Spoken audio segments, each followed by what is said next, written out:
আর একটা সুন্দর প্রশ্ন জিজ্ঞেস করছেন, বাচ্চাদের মিউজিক শেখানোর দরকার আছে কি না? 100%, 100%। অ্যাকচুয়ালি পৃথিবীর প্রথম স্কুলিং কোথায় হয়েছিল? গ্রিসে। গ্রিসের স্কুলে তো মিউজিক ওয়াজ এ মাস্ট। কারণ প্লেটো মনে করতেন, কারণ মনে রাখবেন এই যে স্কুলিংয়ের ব্যাপারটা যেটা পরবর্তীকালে জার্মানিতে এসছে, তার আগে তো গ্রিসে চালু ছিল।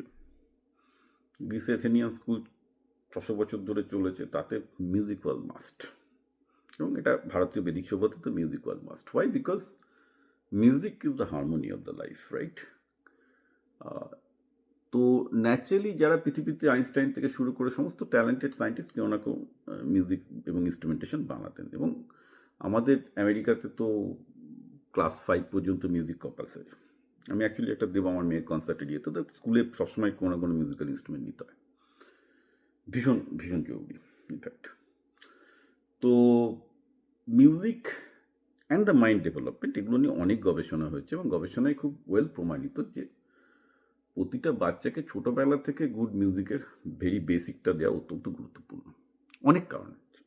আমি পুরো ব্যাপারগুলোর মধ্যে যাচ্ছি না, কিন্তু এটা নিয়ে কোনো সন্দেহই নেই যে পুরুষ নারী নির্বিশেষে প্রাইমারি এডুকেশন থেকে মিউজিক্যাল ইনস্ট্রুমেন্টের সাথে মিউজিক বানানো থেকে শুরু করে মিউজিকের উপর ফর্মাল ট্রেনিং দেওয়া উচিত, যেটা অ্যাকচুয়ালি গ্রিসে ছিল, ভারতে ছিল, জার্মানিতে যখন স্কুলিং এডুকেশন সিস্টেম পত্তন হয় তখন ছিল।